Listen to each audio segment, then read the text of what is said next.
Welcome everybody to one of the most positive first live we've done, but first videos we've done of the Blue Jay Center podcast brought to you by the Sick Podcast Network. Just welcome everybody to one of the most positive videos. Yeah, let me just mute that myself. You guys can hear that probably, right? Yeah, I can hear that. Yeah. Look at that, eh? Amateur maneuver. There we go. There we go. I do that so I can have the comment section up for everybody so I can read your comments and interact with y'all. Anyways, now back to it. Big news out of Toronto. If you haven't seen already, you're living under a rock. That Anthony Santander is a Toronto Blue Jay. And I got my boys Cole Whiston, Rupp, and Tillamon. We're here to dial everything, give you everything we got live on YouTube. And can't wait to get that thing going, guys. Let's get it going. Turn up your volume. Because you're about to listen to the Sick Podcast. Blue Jays Center. Bautista drives it deep left field. Gone! The sickest Toronto Blue Jays podcast. It's gonna be sick. Before we get into it, I want to ask you guys, how's the holidays been? Obviously, Oh, stop. No. We don't care about the Christmas gift we got. We don't care about that, James. Let's go. All right.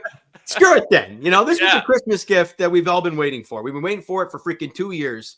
Is some sort of offseason signing with some sort of just punch to it. And Anthony Santander has been talked about ad nauseum for God knows how long. Is finally a Blue Jay, 5 years, $92.5 million contract. Cole, you're fired up already, bud. Start me off. How are we feeling? We have been saying for years we need to get guys that put balls over the fence. How does 44 from last year sound with a 131 OPS plus? Pretty good to me, even if it was coming just from the right side of the plate. But not Anthony Santander. No, it comes from both sides of the plate, which adds another piece to this puzzle in the Blue Jays lineup. A guy that you can slot in anywhere in that top four. Everybody and their mother's projecting him to hit cleanup, and I agree with that. The only reason why Blue Jay Center threw at number 2 is just to picture something else. Your top 3 hitters hitting 1, 2, and 3. That was the theory there. But the point is, with a switch hitter, you can plug him in wherever you want. The Jays have finally gotten a guy where he's bat first, defense second, and I think that you can't ask for much more. 5 years, $92 million, works out to be just over $18 million AAV. I think that's a great deal for what you're getting in Anthony Santander, 30 years old.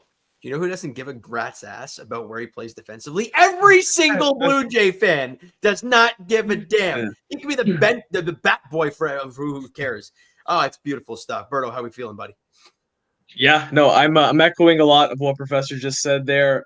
First of all, Happy New Year to everyone, 2025 first show of the year. And I say that to underscore because the last move, we didn't do a podcast because we're all very busy. The last move before 2025, the Blue Jays acquired Andres Gimenez from the Cleveland Guardians. And our reaction to that was, another really good player. You had a 4-win player, but another guy who just, he's great with the glove. He's got some speed, got some positional versatility, but he doesn't hit.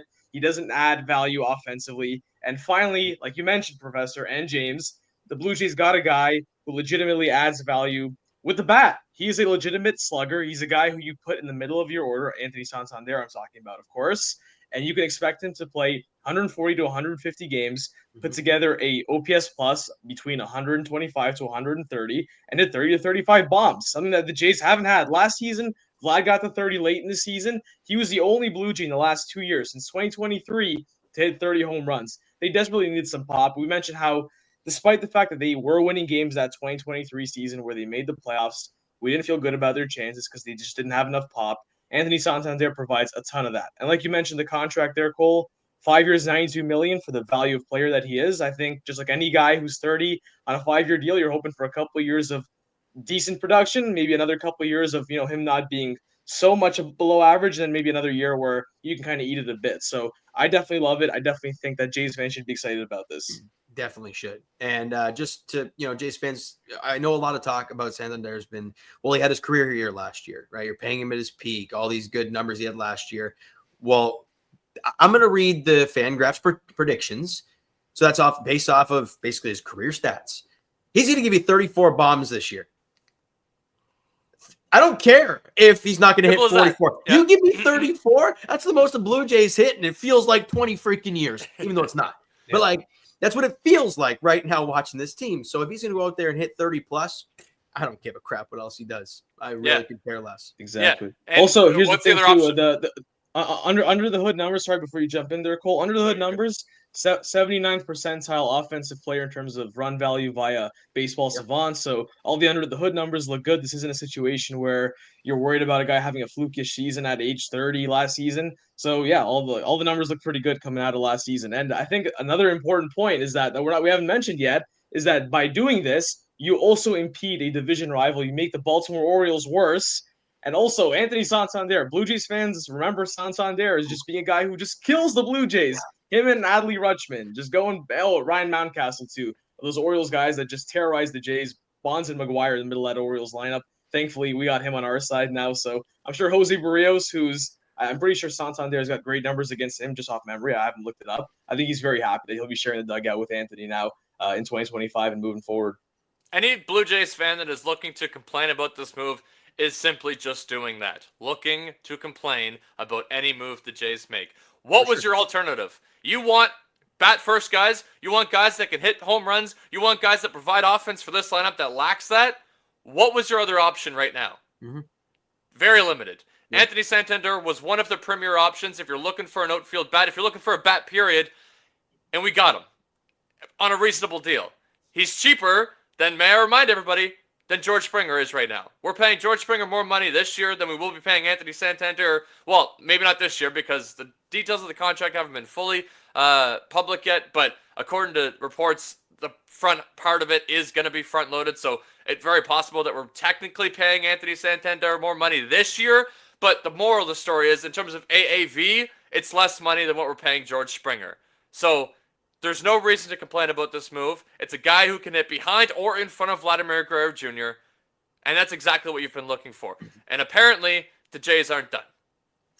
And also, too, the espoused value of Anthony Santander as well. I remember when the Jays got Dalton Varsho, you traded for the best defensive center fielder in all of baseball, and it just didn't feel like you utilized him properly. You got him for his glove. That was his value, and you stick him in the corner outfield. And I know Kevin Kiermaier did have a solid year in 23 for the Blue Jays, but ultimately, you weren't really maximizing that value, whereas now you have Dalton Varsho. He's going to be your starting center fielder, maybe not opening day because of his injury, but throughout the course of the season. And all of a sudden now you have the corner outfield spots open, and now you got to take advantage. You have the best center fielder in baseball. You can cover a lot of that room.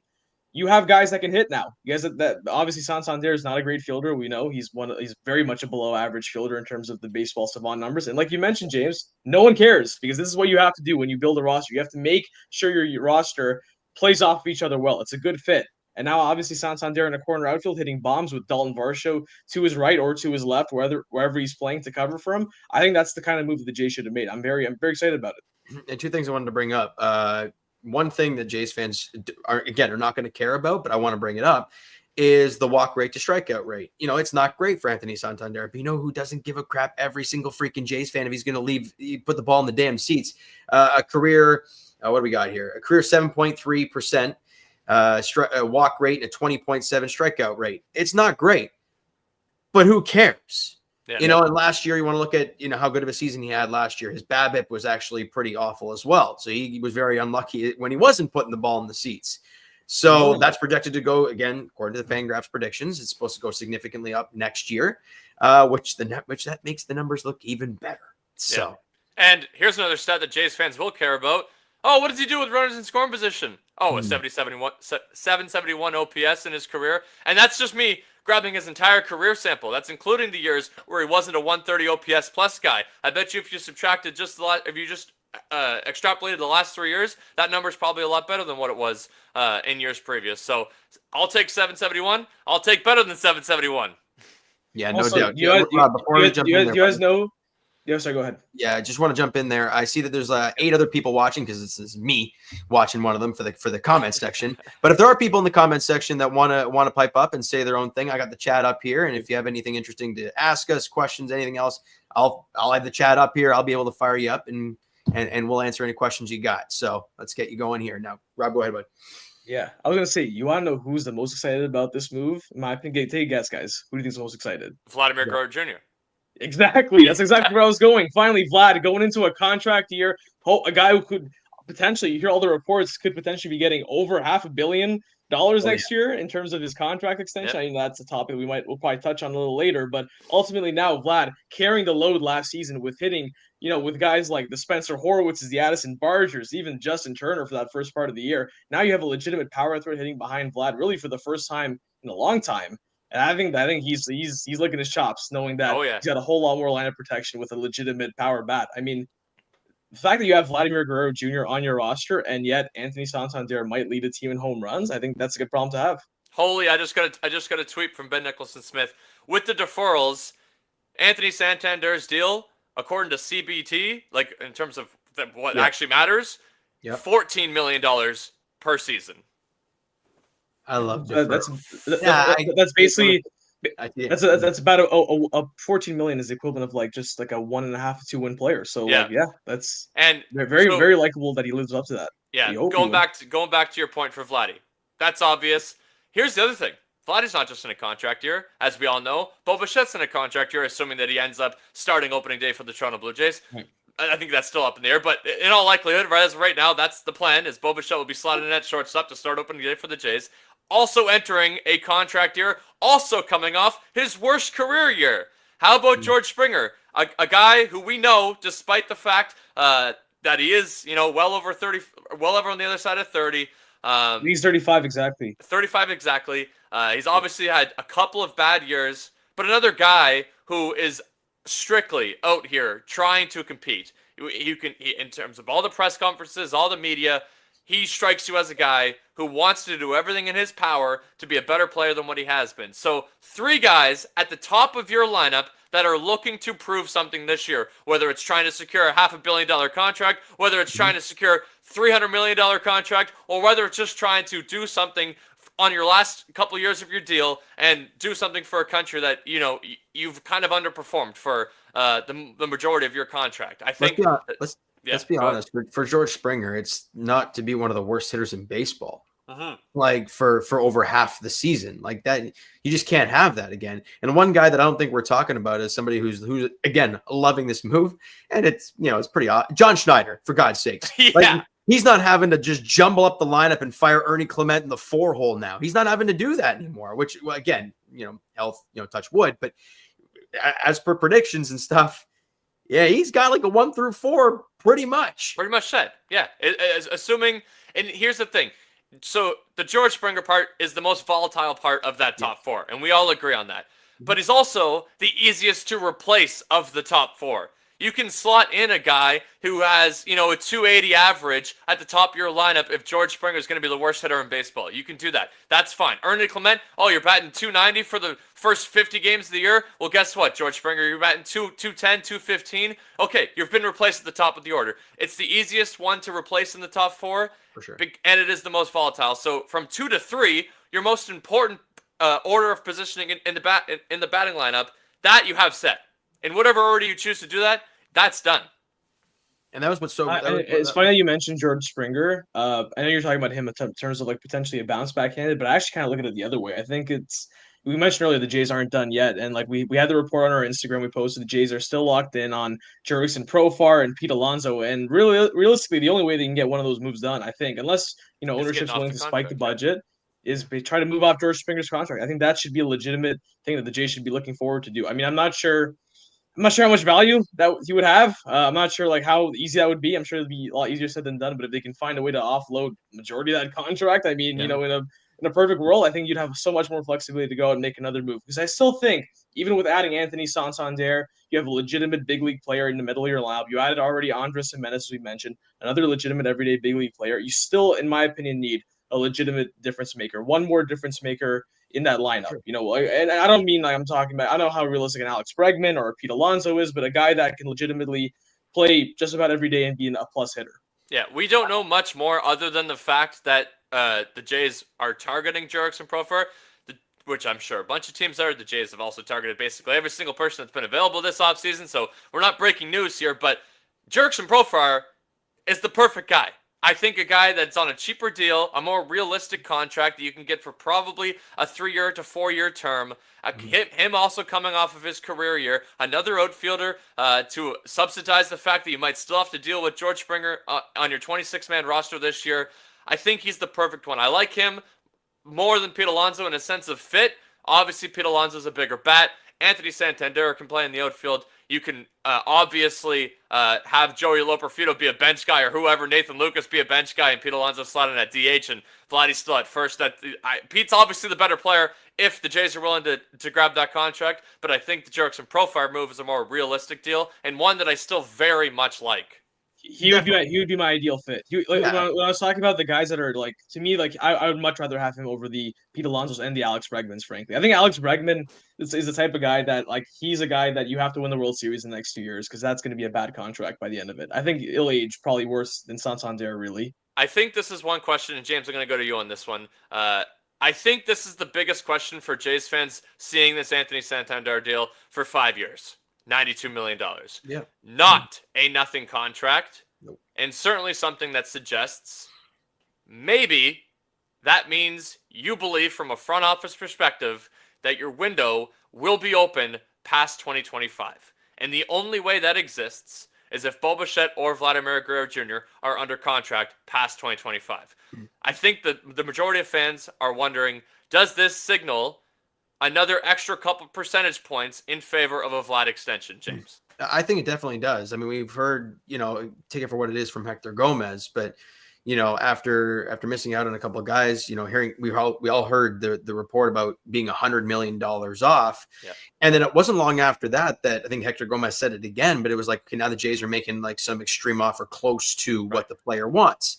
So clearly the Jays are feeling that. And then they bring in I mean, I think I again, to this day, I would just be baffled to see him not a Blue Jay. It just makes no sense. Oh yeah. In every which way.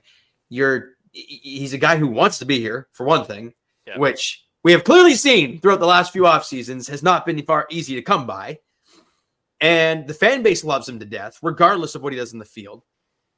And he's a guy that you can build around like for years to come. He's a guy who puts asses in the seats, and that's how you make money, right? You get rid of Bo Bichette, you get rid of Bo and Vladdy, and we're watching next year. We're watching a skeleton of George Springer and Anthony Santander.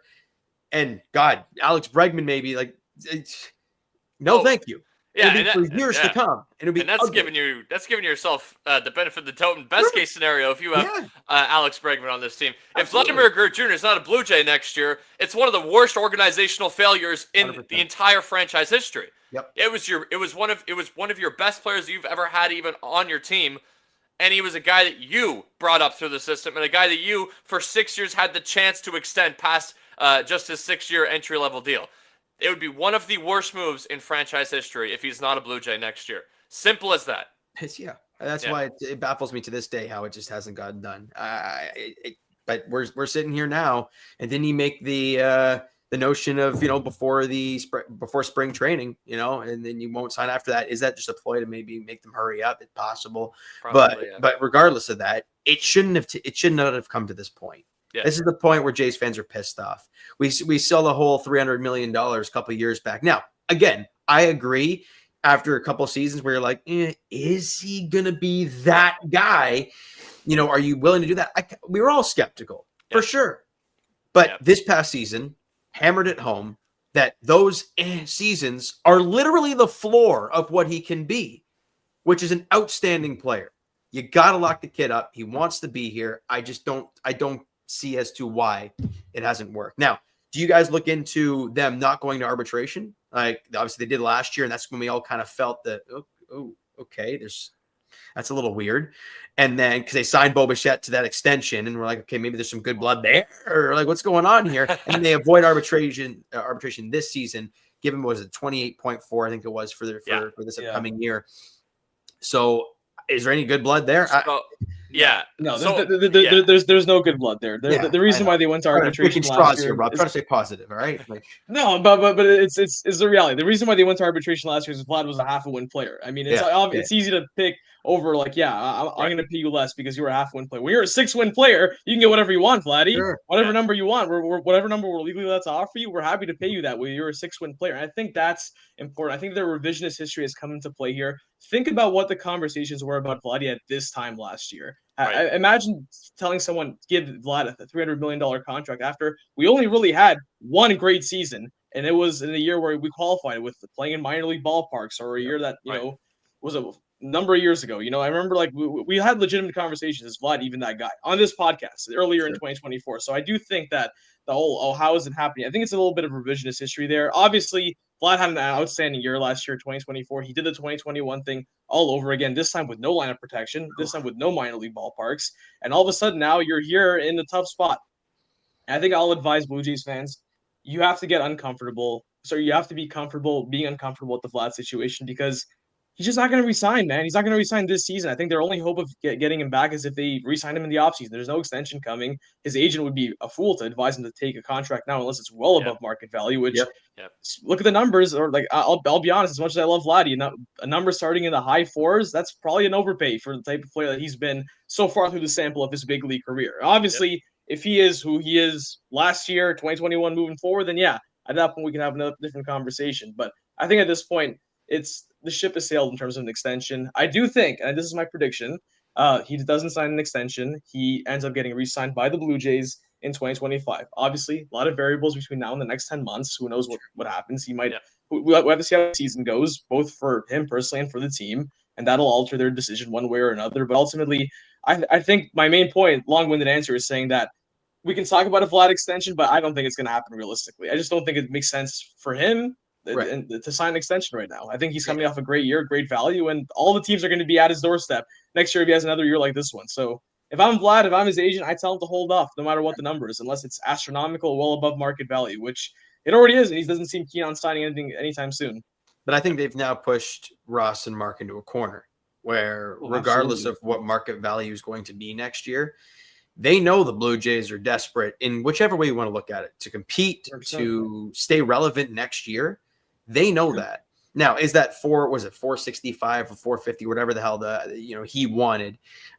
Is that an overpay? I mean, for a first baseman, no, definitely is. That could be the overpay that you're bringing up, Rob. I don't think 500. God, I can't even sniff that for a first baseman. It's crazy. Well, we have to establish $450 million would already be the largest contract a first baseman has ever gotten in MLB history. Hands down. Period. So it would be like positionally, if you're doing all the, basing it off of stats and everything, God, that's an overpay and a half. Yeah. But they have cornered the Blue Jays in the sense that they know that they're on their backs against the wall with the fan base, probably with Rogers in that sense, because they've missed the playoffs. And if you're about to lose a franchise icon, good luck trying to fill seats the following year.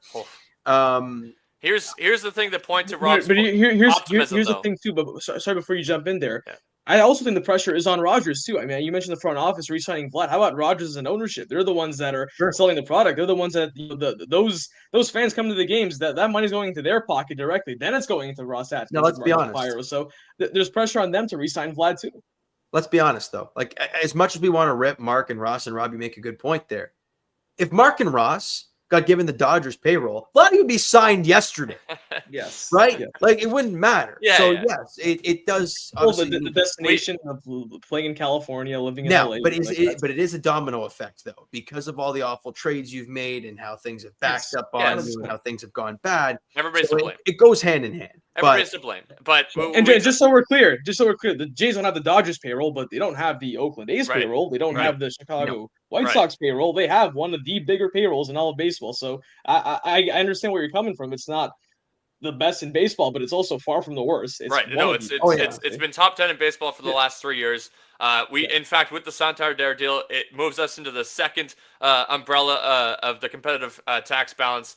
So that's another thing that the Jays and Rogers will have to deal with this year at the deadline if they want to get to a more favorable number for themselves. Here's another point that I want to bring up in favor of Rob's optimism to re-signing him even after he hits free agency. Aaron Judge hit free agency. Yeah. Now, Aaron Judge wasn't a 25-year-old, 26-year-old in his prime, Vladimir Guerrero Jr., but Aaron Judge was way better than Vladimir Guerrero Jr. From a ball player perspective. He wanted to be in New York, and he re-signed and stayed in New York despite hitting an open market as the best free agent available that year. So the Vladimir Guerrero Jr. thing hitting free agency, despite me thinking that once it happens, he's gone, there is points of optimism and historical precedent to why him being a Blue Jay even after he hits the open market is still a very realistic thing. I want to go back to the Anthony Santander stuff because another question that fans will have is, what's this lineup right now today comparative to in the recent Blue Jays history? I listened to Blair and Barker on the Fan 590 once this deal got made, and they said probably the best since Springer and Bo Bichette ran into each other against the Seattle Mariners at the Rogers Center.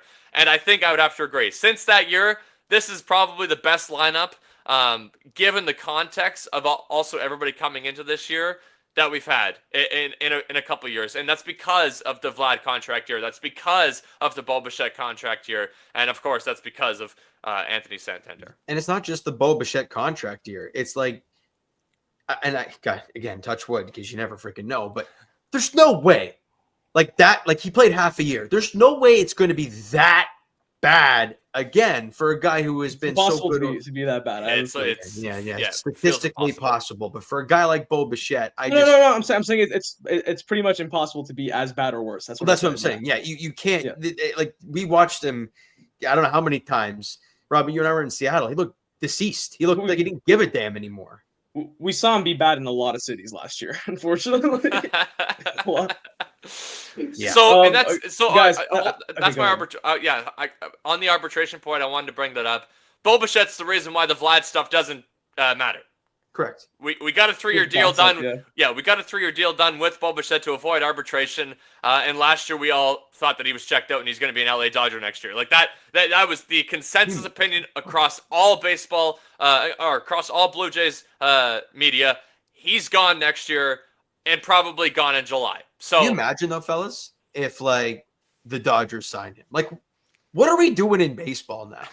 Everybody in the freaking world, Murakami's probably going to go to the freaking Dodgers next year. Like, just why not? Just why not? Yeah. And let's get to that. Because the newest LA Dodger, unless you guys want to touch on something else. Oh my God, I had the perfect segue, Pricey. Hang on. I had the perfect segue. So Professor said that since the Bo Bichette, George Springer collide, the best move is Anthony Santander. And I was going to say, if that's the best move, is Miles Straw the worst move since then?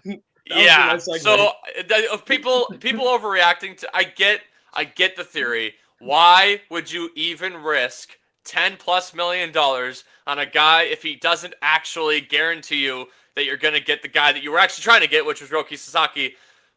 And in my point, the 10 million or 11 million, I think it's actually 11.75, so 12 million. 12 million, yeah. That only matters if Rogers makes it matter. Yes. 12 million doesn't matter unless Rogers says it matters. And that's the hope, because honestly, that's the only hope that you can have in this. The only hope is that Rogers is so enamored by this Japanese star that we want Roki Sasaki in Toronto so bad that, you know what, guys, go out there and get that extra additional international cap to sign him or whatever it's called in terms of bonus pool. Yeah, exactly. And regardless, we don't care what bad move you make. We'll put that aside. We'll put that on the ledger of the Ohtani ledger of guys of the money that we would have allocated, but it's not part of the actual budget. I hope that's what happened because people don't understand.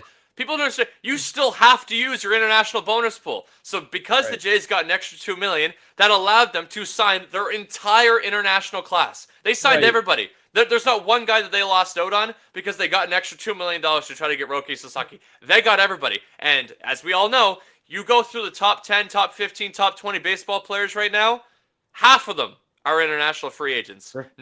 It's not 70% drafted. Half are guys that you get in this exact bonus pool.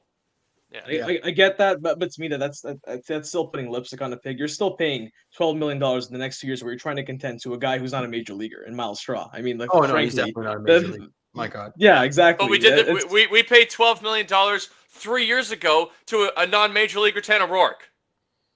Right, but that was also a different time. That was also in 2020. Miles Back Straw then, is they Bradley weren't Zimmer. they weren't running this that kind was- of payroll back then. But that was 12 million that at that time Sure, was moving you or was one of the largest contracts on your roster. Let me put it yeah, this it way. was, but Tanner at the same Roark, time, that was a bad contract. This is between a bad contract and an unissuable contract. There's Tanner no upside Roark. with Miles Straw. when Tanner Roark was signed, he was actually signed to try and be on this team and be competitive. Miles Straw is like, well, shit, we're kind of stuck with him now. That's just kind of what it is. And he barely played in the big leagues last year. He's no good. Yeah. Let's call a spade. Ross Atkins got put in the cuck chair. I mean, I'm sorry, pardon for a better term. He screwed the pooch on that one. Well, he ain't the first thought time. he could have he thought he could have a competitive advantage with Roki Sasaki. Made a desperation move, frankly. I mean, the Guardians finessed him out of that trade, and now all of a sudden, yeah, you're stuck with 6 to 12, well, 6 million this year, 6 million next year, I believe, something around there.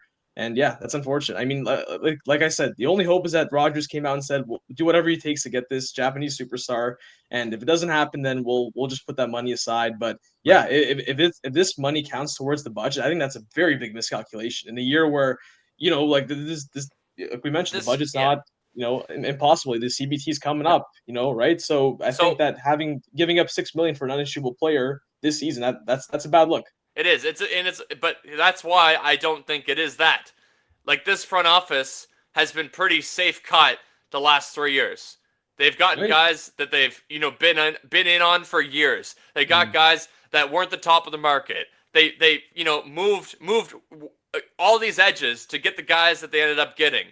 And I think that shows that they wouldn't have made a risky move for a 23-year-old international free agent. I just don't see it happening. I think that money doesn't matter. I will say, and I'm kind of building off of what I said about the Vladdy's camp feels about the Blue Jays. They feel desperate, and they feel like they really don't have a choice. They have to try and get somebody. And I feel kind of hamstrung that, the Guardians, they know. Again, every organization in baseball knows where the Blue Jays are at, especially the Guardians, because they know our two idiots. And so they know how they work.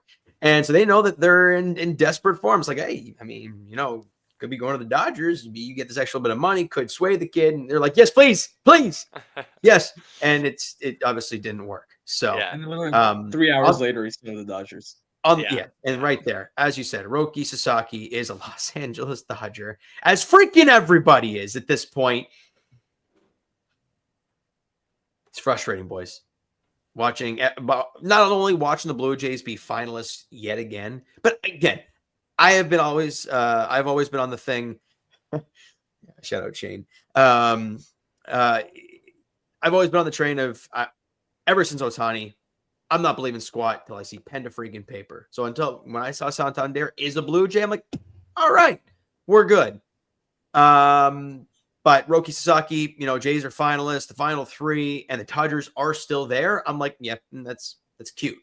I'm not doing it. How were you guys feeling about it? Yeah, no shot was Roki Sasaki going to become a Blue Jay. Not one time during the entire process did I believe otherwise, because as the MLB industry came out right after it was done, the report came out, yeah, they probably had a pre-cut deal. I mean, it was literally called back in 4 months ago when the offseason hit that Roki Sasaki was 70 to 90% going to be a Dodger.